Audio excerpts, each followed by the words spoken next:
सत्य सह्याद्री, सर्वसामान्य जनतेचा बुलंद आवाज, अचूक निर्भीड सडेतोड.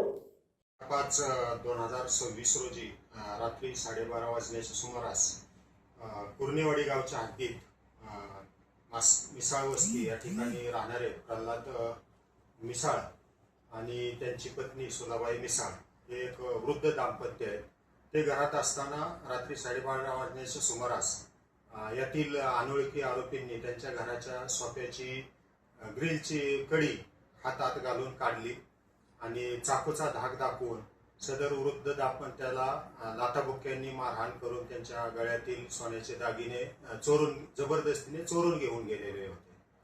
सदरची माहिती मिळताच म्हसवड पोलीस स्टेशनने तात्काळ घटनास्थळी धाव घेतलेली आहे आणि त्या ठिकाणी फिर्यादी यांच्याकडून माहिती घेतली आणि तात्काळ आरोपीचा शोधही सुरू केला. यातील फिर्यादी यांनी गुन्हा दाखल केल्यानंतर माननीय पोलीस अधीक्षक श्री निखिल पिंगळे साहेब यांच्या मार्गदर्शनानुसार आम्ही स्वतः माननीय अपर पोलीस अधीक्षक वैशाली कडूकर मॅडम, LCBचे PI विश्वजित घोडके यांनी घटनास्थळाला भेट दिली आणि पोलीस म्हसवडचे प्रभारी अधिकारी कोमन साहेब आणि LCBचे PSI शिंगाडे साहेब यांच्या मार्गदर्शनाखाली 2 पथके तयार केली आणि त्यांनी तात्काळ सदर गुन्ह्याचा तपास चालू केला. सदर गुन्ह्याचा तपास त्यांनी तांत्रिक कौशल्याच्या आधारे तसेच गोपनीय बातमीदारांच्या मार्फत तपास केलेला आहे आणि त्यामध्ये त्यांना 48 तासातच यश आलेलं आहे आणि यातील एकूण 7 आरोपींना त्यांनी अटक केलेली आहे.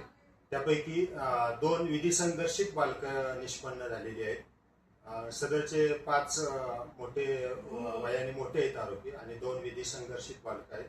त्यांना सगळ्यांना अटक केल्यानंतर त्यांची आता 9 तारखेपर्यंत पोलीस कस्टडी रिमांड आहे.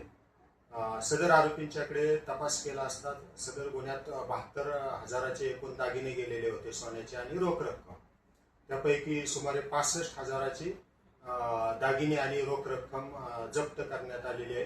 तसेच आरोपींनी गुन्ह्याच्या तपासात वापरलेली एक मोटरसायकल जप्त केलेली आहे.